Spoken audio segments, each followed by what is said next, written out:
Parker Messick was one pitch away from ending a 45-year drought in Cleveland, while Mike Trout went to New York and absolutely demolished baseballs as two titans, Aaron Judge and Mike Trout, went at it to see who could come out on top. Let's talk about it right now. I'm looking to the bullpen to bring my lefty in.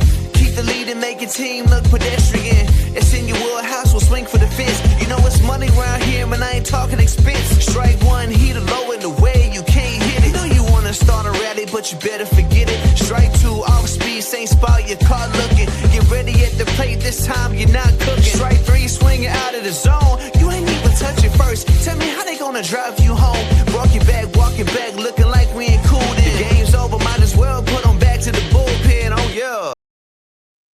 Welcome back to the Bullpen, and we want to tell you that today's episode is brought to you by Game Time. Download the Game Time app, create an account, and use the code Locked On for $20 off your first purchase.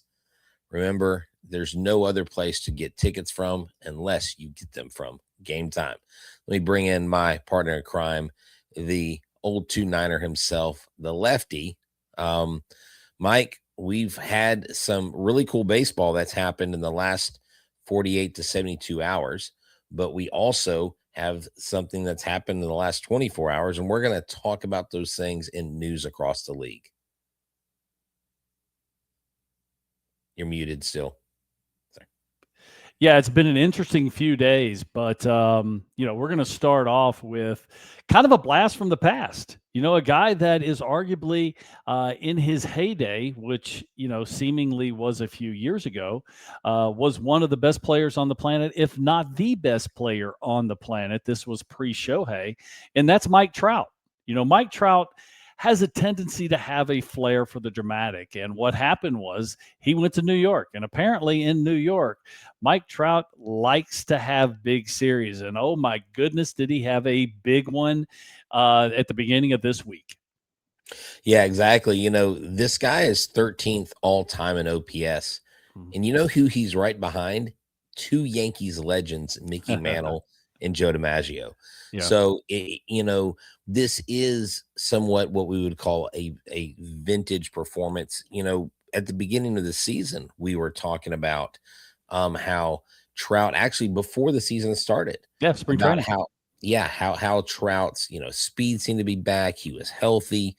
This guy's been hampered by injuries and just really, this guy could be a part of just about any Mount Rushmore you can speak of when it comes to hitting, and you just pick the category. He might be on that mountain with guys like Babe Ruth, Ted Williams, Lou Gehrig. He's definitely, he could be up there. I'm not saying everyone, but he is definitely, he makes a name for himself whenever he's able to play the game. Well, right. What you have to do is you have to look, and we've been, I think early in his career, his first 10 years, which were nothing short of spectacular.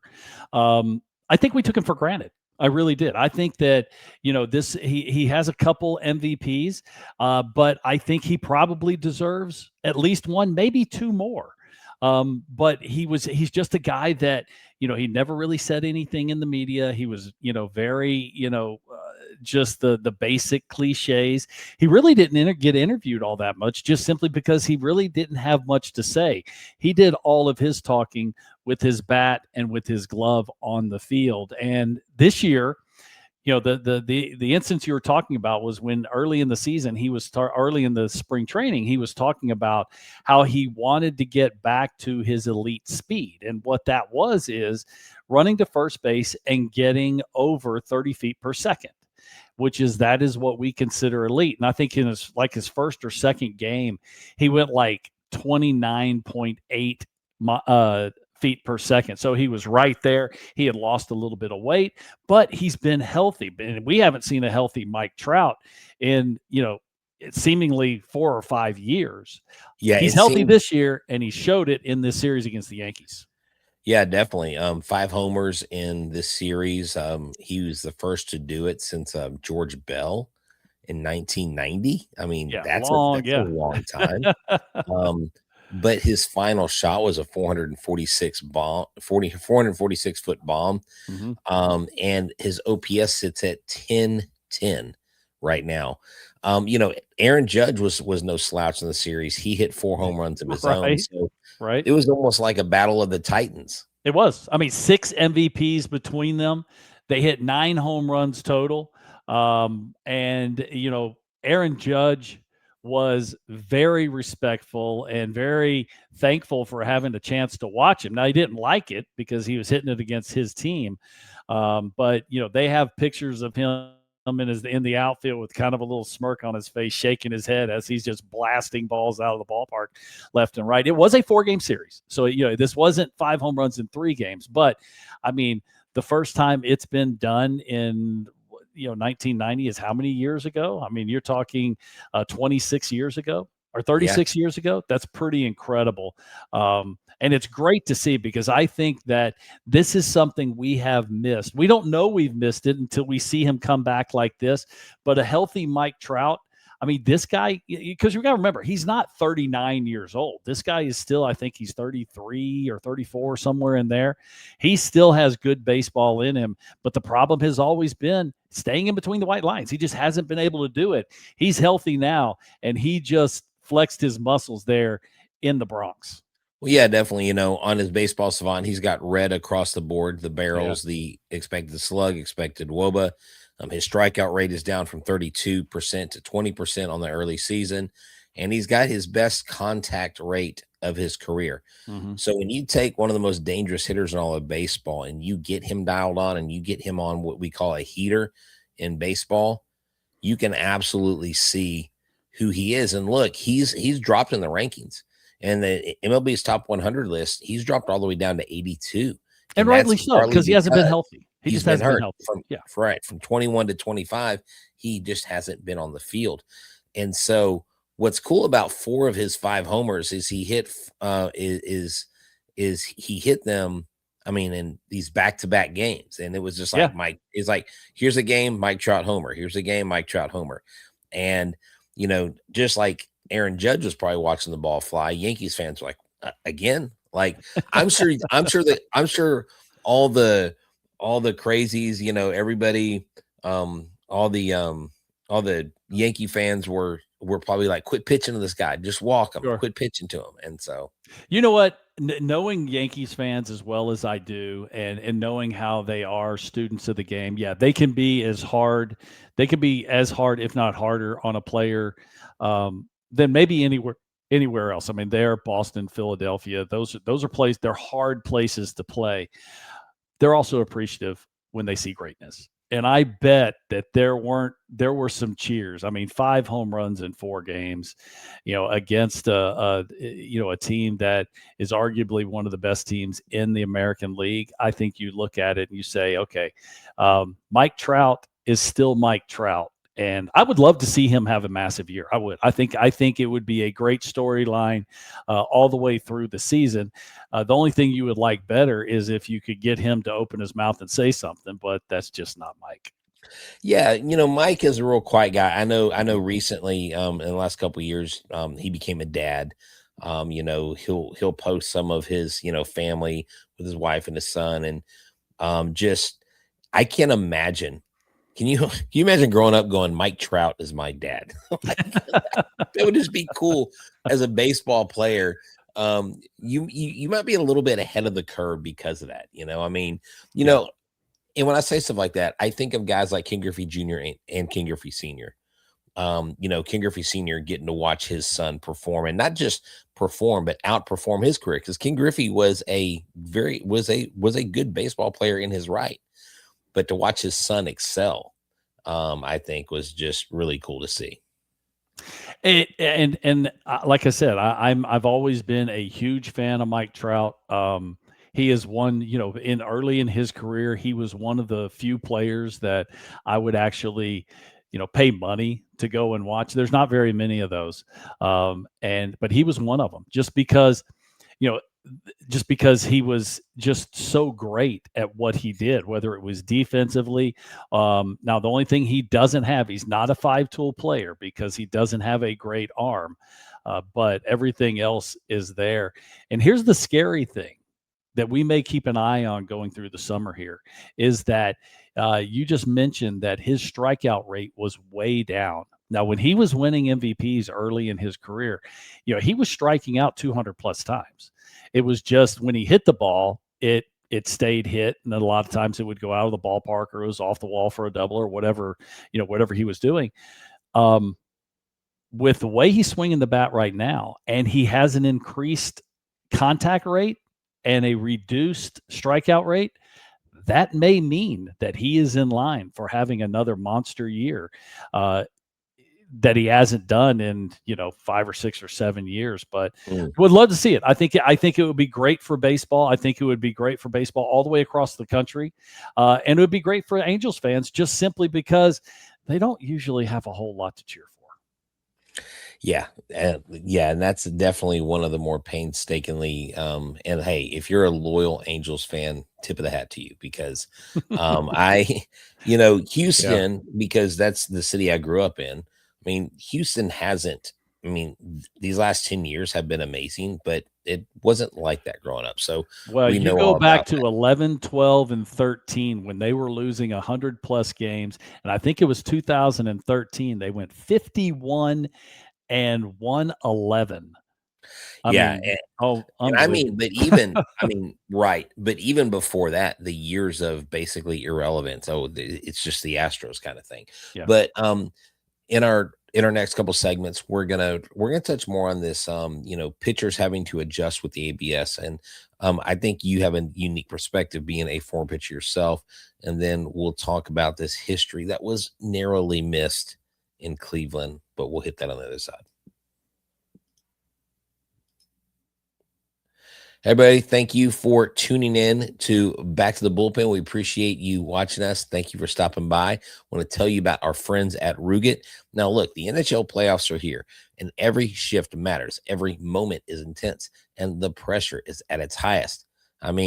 Look, no matter if your team is the Knights, the Stars, the San Jose Sharks, it doesn't matter. You are out there, and you want that team to be intense. Look, performance matters on the ice, but it also matters off the ice, and that's where Rugged comes in. The Rugged offers treatments designed to help you get ready and stay ready when it matters. Their top option, Rugged Ready, combines clinically proven ingredients and a simple mint that dissolves under your tongue. It works fast, often in about 15 minutes, and last up to 36 hours. And they also offer Go Long, designed to help you with both performance and control. And it's all about confidence and feeling like yourself again.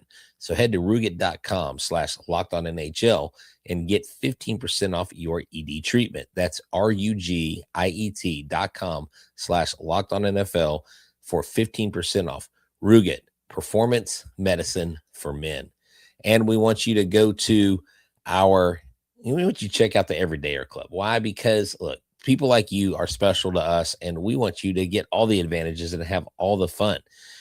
You can get a subscription to ad-free episodes and exclusive group chats on Discord. Just look for opportunities to check it out. And you go to lockedonpodcast.com/everydayer. Join us there today. All right, Mike, we continue to bring up this thing called the ABS system. And, yeah, the ABS system, I think I'm in on it. I'm fine with it. It's here. I don't want a fully automated strike call. I don't want every single pitch, told to an umpire what to call. They've actually experimented with that in AAA. It's pretty seamless, but pitchers and catchers have strategies. And if you can know your umpire, Mike, if you're the umpire for the game, and we know that you will call pitches off the plate, strikes when they're balls, well, where am I going to hunt? I'm not going to hunt inside. I'm going to hunt outside. And I'm going to try to find how far I can go out of that zone to get you to call a strike. Well, now, because of ABS, the strike zone has essentially shrunk, or like you would say, pitchers don't really know where the strike zone is. So let's talk about that aspect of it. Okay. So here's the first thing we have to say when we talk about the ABS system. This is not the final product. There is going to be adjustments being made. And in the past, what we've seen is we've seen adjustments being made in some other rules, like the sliding rule at the plate.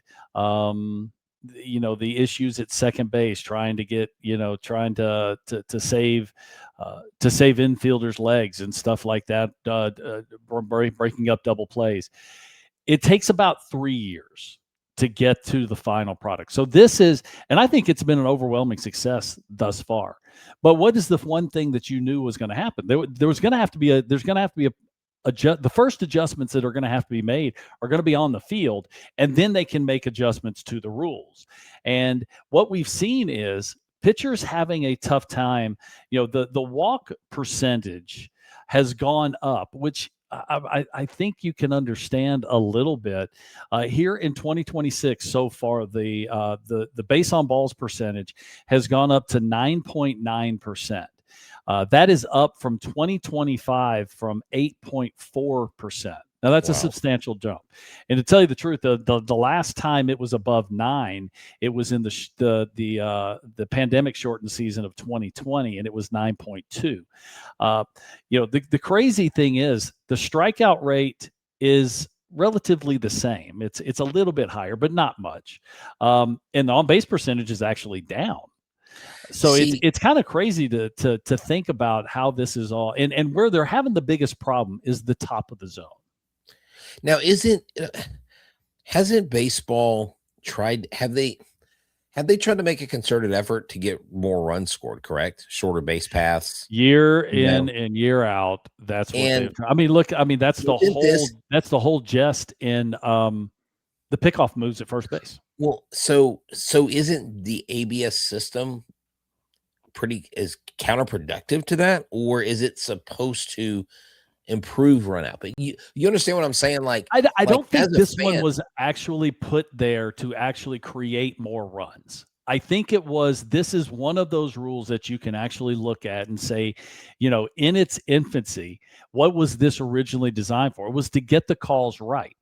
And because we've had some egregious calls, both for the pitcher and for the hitter in the past. And that's what we were trying to get away from. Now, the first thing anybody's going to do is they're going to try and manipulate the system. They're going to try and figure out how to game it, how to make it work for them. And we talked last night about how, some teams are really aggressive with it. Other teams are trying to use a little bit more strategy. And what we've seen is the hitters have made the adjustment at the top of the zone. They are not as aggressive at the top of the zone. And that's where the pitchers are having the toughest time. The corners are something that I think umpires are pretty good at. Okay. Not perfect. Nobody's ever going to be perfect, including this system is not perfect. The bottom of the zone is a little bit questionable also, but the top of the zone, because of exactly where it is, and it's different for every pitcher or every hitter. It actually has something, your stance can have some issues with it. So it's, the way the Major League Baseball in the past has defined the top of the zone as the midpoint between the top of the shoulder and the top of your pants, your belt. Right. Okay. And the midpoint of that, which is, always, roughly right around your rib cage, right around your diaphragm, that was going to be where the top of the zone was going to be. Well, where the top of the zone is now at 53.5% of your height, that's actually now it's only this much, but it's actually a little bit lower than that. And I think that's where hitters have just made that distinction. Listen, we cannot swing at the top of the zone. And so far this season, that has been the biggest adjustment we've seen, is that hitters just aren't as aggressive at the top of the zone. No, and that's the thing. That's why when we talk about this, I really want to get your deep dive take into it, because, not only being a pitcher in major leagues, you're also still in the process of training athletes, of training pitchers that are, whether they're college, minor league, pro, whatever level they're at. And so my question to you is, and what it sort of tackle this real quick before we get to our last segment. Is there any coaching of pitchers now differently when you get to the pro level because of this, or do you just, like, does it change it that much, or am I like overthinking it? I don't think it does. I don't think you're overthinking it, but I don't think it does. Because, when you talk about, well, we're reducing the strike zone, the top of the strike zone by 2 inches, as great as some of these guys are at hitting their spots, they ain't that good. Okay. I mean, you're throwing to a True. spot, the smallest spot you can see. That's what you should be throwing at. But hitting the spot is a different story. I just think that the pitchers haven't made that because, listen, I'm a different generation of pitcher. And when I went to the top of the zone, I was never going to the top of the zone to get a called strike. I was going to the top of the zone to get a swing. Okay. Right. And I think that right. some of this, we get caught up in this idea of throwing strikes, which, if you go back to the greatest pitchers of all times, do they throw strikes all the time? No. Okay. There's two different aspects of pitching. There's control, which control means you are putting the ball in the strike zone. Okay. That's throwing strikes. Command is actually what you're always striving for. Command is actually throwing the ball where you want to, because sometimes you do not want to throw strikes. And a lot of times back in the day, when you went up in the zone, you weren't trying to throw a strike. Yeah, I think it's to get that guy. Well, yeah, you're trying to get that guy. I think it's a little different now. Zone, yeah, we're trying to get him to swing a ball up out of the zone. But I think now it is a little bit different, just simply because there are a lot of pitches at the top of the zone that are called strikes in the past, and now that level has gone down just a little bit. And what I've noticed more than anything else is high breaking balls being called for strikes. And so now all of a sudden the top of the zone isn't as top as it used to be, isn't as high as it used to be. Mm. So now you do have to make that little bit of an adjustment. Okay. And pitchers will. I mean, they'll make the adjustment. But I think that just the first group of players that have made the adjustment the quickest has been the offensive players, the hitters, and even their swing rate is down overall in all of Major League Baseball. Their swing rate is down about 1.5 percentage points, and that doesn't seem like a lot, but when you're talking about a game of inches, thousands of swings, yeah, that's huge. When you talk about quantity comes in, that is big. All right, so we are going to wrap up the show in our last segment talking about Parker Messick. Did something phenomenal, and just love to find these individual stories. Almost historic. So it was historically almost historic. Anyways, we'll talk about that next. All right, everybody, I want to talk to y'all about Game Time. You know what's historic is Game Time is the historically most awesome app out there to buy tickets. Why do I say that? Because I use Game Time. I love Game Time. I don't use any other ticket app. And I don't just say that. I could show you on my phone all the tickets that I bought on my MLB ballpark app right now. But let me tell you why it's great, because it gives you, the fan, the control. It always has innovation in mind, trying to make your ticket experience even better than it was the day before. So many ticket sites you go to, you look at the prompts, you're like, got to do this, you got to do that, you get to check out. Wait, the price jumps. Well, the price you pay is the price you get on Game Time, and the 100% authentic tickets delivered to you on time at the best price is the best situation for you. Zone deals let you or let me pick the section, and you save even more time while Game Time picks the seats. You can also follow your favorite team, and you can get alerts when new deals drop. 2 taps and it's done. No stress, no hidden fees, just great seats in minutes. That's what makes it so easy to decide last minute to hit a game. Download the Game Time app and make sure that you take the guesswork out of buying tickets with Game Time. Use the code Locked On. After you create an account, you'll get $20 off your first purchase. Terms do apply. Again, create an account and redeem the code LOCKEDON for $20 off. Download the Game Time app today. All right. Now, no hitters are not common, but they are so uncommon in Cleveland that the last time a no hitter was thrown, it was 16,408 days ago. So we did the math. We did the math, and that is just shy of 45 years. Wow.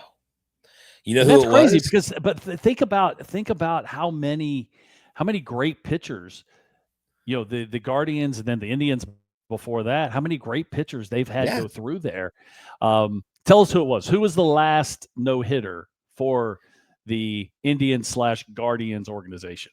It was Lynn Barker How in about that name for them? There's a 1981. blast from the past. Yeah, 1981 against the Toronto Blue Jays. And it was also a perfect game. So not only was Now it a that's hitter, rare. yeah. Perfect So game. that, and I mean, of course, it always has to be someone in the ninth inning. Like, what the heck? Like, do the guys, do the guy solid. I'm sure you'll be able to get another win or another hit sometime in your career. But it was Leody Taveras who got the base hit. And I mean, Mike, you've been in the dugout when these things have been close to happening. Yeah. What is the feeling like on the pitching staff when your guy's out there dealing and then that hit goes? I mean, is it just like everybody has this sigh of like, just can't believe, oh man, he was almost It is. there. I mean, it's there's a lot of emotion that goes into it. And, whether you're on the field or in the dugout or in the bullpen, wherever you are, you're hanging on every pitch, just like everyone else is. And, the base hit that broke up the no hitter, he went through 8. He only had, I think he walked 2, he struck out 9, threw the ball exceptionally. He ends up giving up 2 runs. Cade Miller came in and the 2 runners he left on, he gave up back-to-back hits, and then that was it. He did throw 112 pitches, which is a pretty high number for Major League Baseball now. But they were trying to get him that shutout too. But it was a clean single through the right side, but they kind of had the mini shift on, and the second baseman was playing way up the middle, and he basically hit a ground ball to straight up second base that went into right center field. Then there was a second hit after that, and it doesn't take away how great he was. Former second round pick, left-hander. He throws the ball in the mid-90s, 95 miles an hour. The pitch that he really had going today was his changeup. His changeup is pretty filthy. A lot of arm side run with some pretty good sink on it also. And he had those right-handed hitters for Baltimore really baffled with that changeup. Yeah, he has a high chase rate. He has a high whiff rate. Now down in the zone. I mean, he was challenging these Baltimore hitters in the zone. Yeah, exactly. A few weeks ago, he thought he was headed to AAA, and he got pulled aside by pitching coach Carl Willis, and he said, "Hey, you made the roster." And so, I mean, a lot has happened. Right now, a very low ERA of 1.05 early in the season. Well, it went up. It doubled from where it was. It was going into the game. It was at 0.50. There you go. So he gave up the 2 earned runs. It's you've thrown the ball pretty well when you give up 2 earned runs in 8+ innings and your ERA goes up. But he's 3-0 now, and he has been very, very good. And like I said, he's really aggressive in the zone. Today he was basically, or yesterday he was basically, four-seam fastball, cutter. But it was that changeup. That changeup was really devastating. He throws another breaking ball, also a slider or curve, whatever he calls it. But those were the big pitches. Yeah, definitely. And whenever there's a no-hitter, there's always kudos given to the defense. Stephen Kwan actually made a leaping grab against the wall. Up against the wall. Jose Ramirez made multiple elite plays. Yeah. And so, the question is this a great outing? Is this almost history? I think it's both. But I'd like to look at it, since I'm the, positive guy. I try to be. Parker Messick didn't lose a no-hitter. he announced himself as a problem in the league. And I think he's going to be someone you're going to have to plan for when you face him on the mound. What have I always told you about young pitchers coming up? If you throw strikes, you have a chance of dominating. And last year, he got 7 games started in 39 innings, threw the ball pretty well, 2.72 ERA in those 7 starts. In the 3 starts he's had, he's